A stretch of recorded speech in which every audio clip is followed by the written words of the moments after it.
Welcome back. I'm your host, Purple at Neptune, and today we're going to be covering part 2 of What If Day Live and DXC Fuse versus. Last time we covered the Rayman arc. I know most of you haven't seen that video, so go check it out. If you haven't, I just said that. Oh well. The next day, also spoilers. Oh my god, I'm a mess. The next day, Issei decided that he wanted to check up on Asia after her whole ordeal the last night as a friend. As he knocked on the door, a young-looking girl that looked about the height of that Yoshino girl answered the door. She had long, plum pink hair and was wearing a lavish, pinkish red dress, also contained a large robe. "Aren't you Papa's friend?" the little girl asked Issei, as she was looking at the man at the door, confused. Your Papa, Issei said, confused. "Yeah, it's my Papa," the girl replied. Issei looked at the girl confused. He had a rough idea of who her Papa was, but wasn't 100% sure. There were a couple of options for who it was. It could have been even that didn't add up. Unless she was adopted or something. Now even that was weird. Is your dad here, or at least close to our location by any chance?" Issei asked the girl. Suddenly a scream could be heard from down the hall, even from the living room / kitchen area. If I told you once, I told you 1,000 times, Nia. Don't leave your night's work everywhere. It makes the mess and makes the mornings go less smooth. What sounded like a muffled version of Shido came from down the hall. "Sigh, here comes the morning argument. Let's go watch," the girl said as she walked down the hall. Issei followed the girl, and as Issei came in, he saw Shido and a silver-haired girl. And I thought I told you the importance of letting art go where it wants." The girl growled back as they continued to bicker as a blue-haired girl in ponytail walked over to Issei as she began to pet the young girl that led Issei in the room. "Is arguing at this volume normal around here?" Issei questioned. "More than you can imagine," the blue-haired girl said. Issei, the pervert that he was, would try his luck with the girl in front of him. "By the way, who are you? You look a lot like the Chiori girl I met the other night," Issei mentioned while looking at the blue-haired girl. "My name is Mana Takamiya," the girl replied. "Mana, huh? That's a pretty cute name. What are you doing here?" he asked curiously. "I live here," Mana answered. "You're a member of Shido's harem, too?" he said, making assumptions based on what he heard from the last 3 people he met in association with Shido. "No, she is my older brother," Mana replied. "It's been so long since I last saw him. I reunited with him about a year ago, and I've been staying with him ever since," Mana explained. "Wait, I thought Kotori was his little sister," Issei asked, confused. "Oh, we were separated when we were young, and she was adopted into Kotori's family," Mana explained. So Kotori is his adopted sister, and you're his blood sister," Issei replied back, trying to understand the situation. "Yep, that pretty much sums it up," Mana answered. Shido was in the middle of an argument with Nia. They finally managed to wrap it up, though. Shido ended up finding themselves walking over to the group of 3 right after he knelt down to the little girl. "Hi, Rio, you've been good for Auntie Mana?" Shido asked slightly, talking down to the little one. "Yep," Rio cheered happily. "She's been pretty well behaved," Mana said.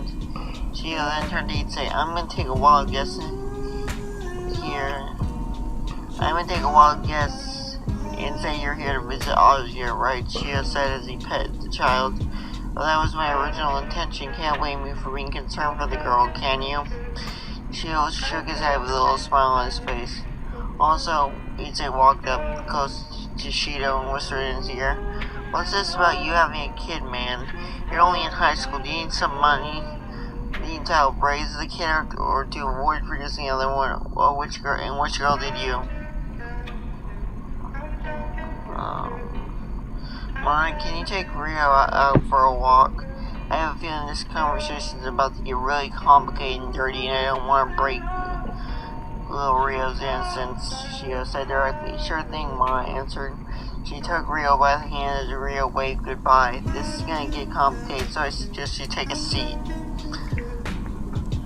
Once Issei finally comfy seat to sit on, Shio continued. You know that pink-haired girl Ren from school who I've been really good friends with since even before I went full Heron King? Shio asked.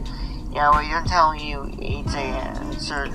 Let me finish. Jeez, look, her existence isn't like any other resident of this house or of this world for that matter, Shio said, taking a seat on the couch.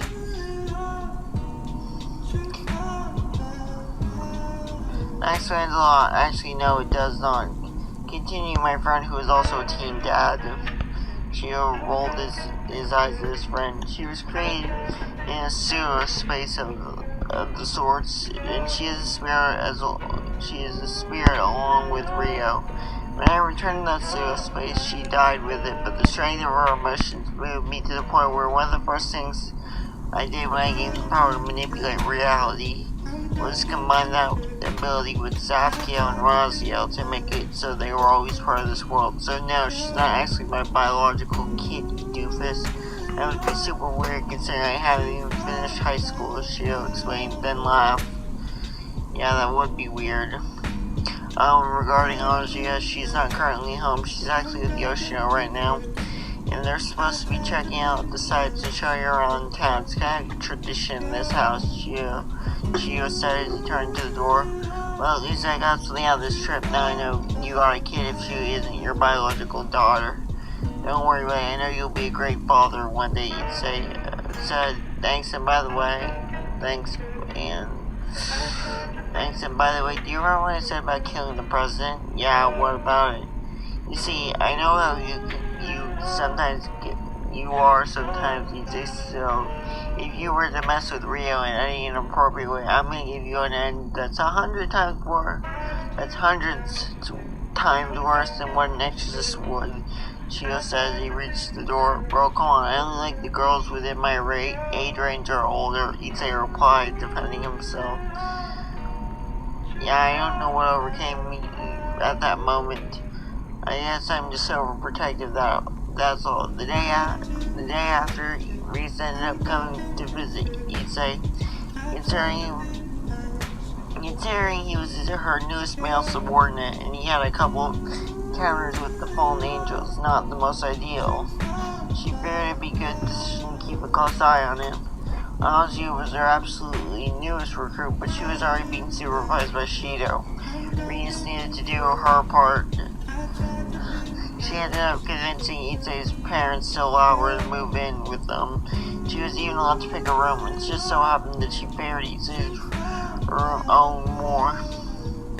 I am totally convinced I'm in heaven. Thank you, merciful one. Ow, Issei had just received a painful headache and remembered the whole thing about being a devil.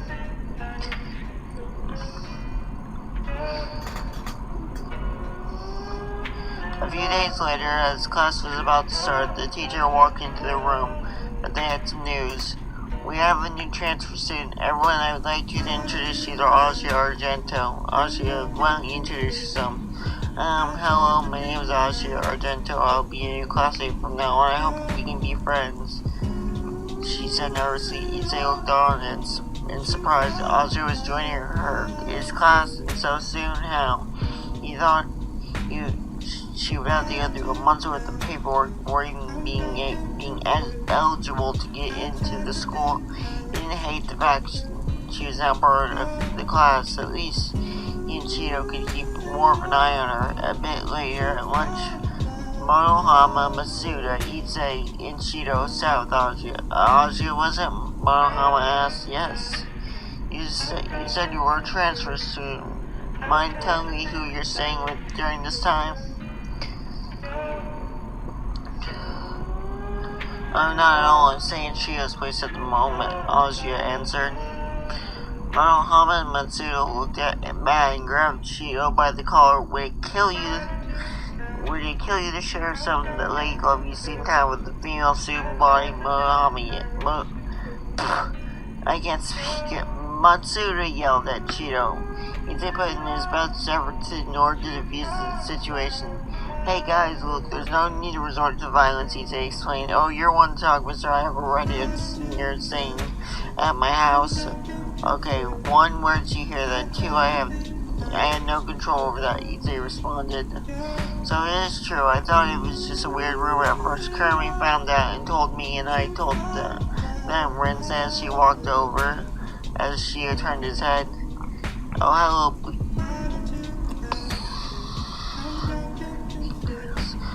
hello, beautiful, Shio said in an attempt to flirt. Hi, handsome, Rin replied to Shio. Note self, get better at keeping things private.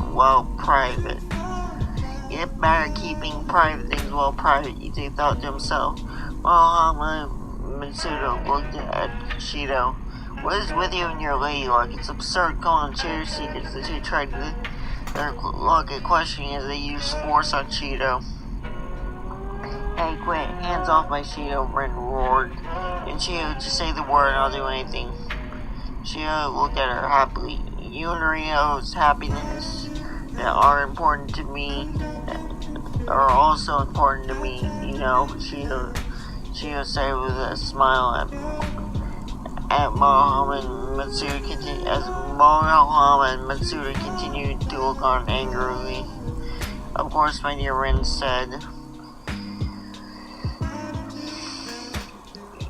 Ite just wanted to switch to the other side of the cafeteria at this point. This lovey-dovey stuff was not his cup of tea. Honestly, it almost made him lose his appetite. He thought about his goals though. To become a harem king, he glanced back at Shido and realized how he had to operate in order to truly accomplish such a feat. Oh, great. Shido, noticing his friends look aside, disgust, while also remember who was with them, decided to target Ite here and now. Ite, what is your dream? Shido asked. My dream, well, you sure already know it's to become harem. And Ite didn't get a chance to finish and before Shido covered his mouth. There was some embarrassment on the other boy's face. Do you honestly believe that being harem king is just about dating a bunch of girls at the same time, them serving your every whim? He said as he returned to his normal face. Well, originally, yeah, to an extent, at the very least, Ite answered. Zai, you truly are clueless. Take it from someone who knows. Having a harem isn't all about you. You have to take care of the girl's every need, and when one feels emotional, you have to prioritize that one. Alright, fine. This will probably be difficult for me in the beginning. I'm not really used to doing all that sort of stuff, except for a couple of people. But what you say makes sense, though. You got a harem, so your words kind of have to be legit. Your experience, after all. There's a reason why I don't have any free time between volunteer work, my harem, in school. I sometimes have to ask Monica, Tori, Rin, and Maria to take care of some of my duties to the girls. Not that I don't appreciate their devotion, Shio said, smiling at Rin.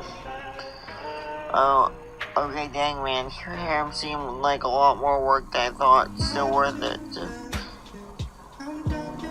After lunch, Ite and Shio were walking to their next class. On the way, Shio ended up mentioning Rin again, but Ite ended up finding out the fact she was actually the mother. Honestly, that made a lot of sense.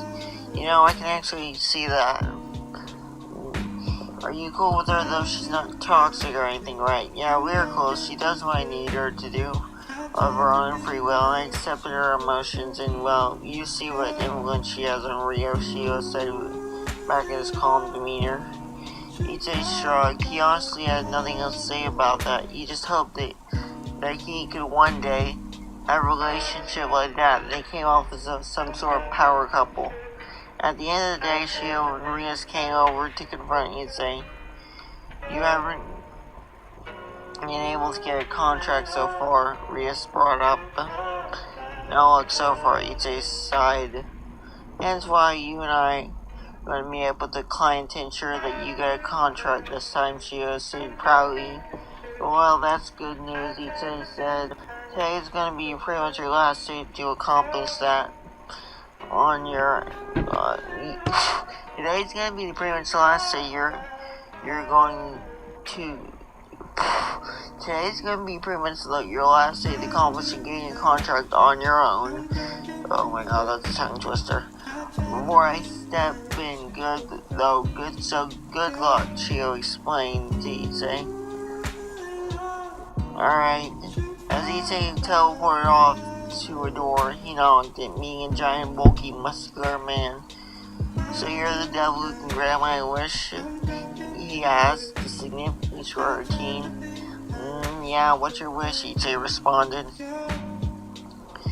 Make me into an actual magical girl, he explained with a smile. Issei looked at the man awkwardly. Think, think, how are you gonna pull this off? He thought to himself. Shido, who was taking Ran and Rio out for dinner that night, started to giggle for what seemed to be no reason to his so-called wife and daughter.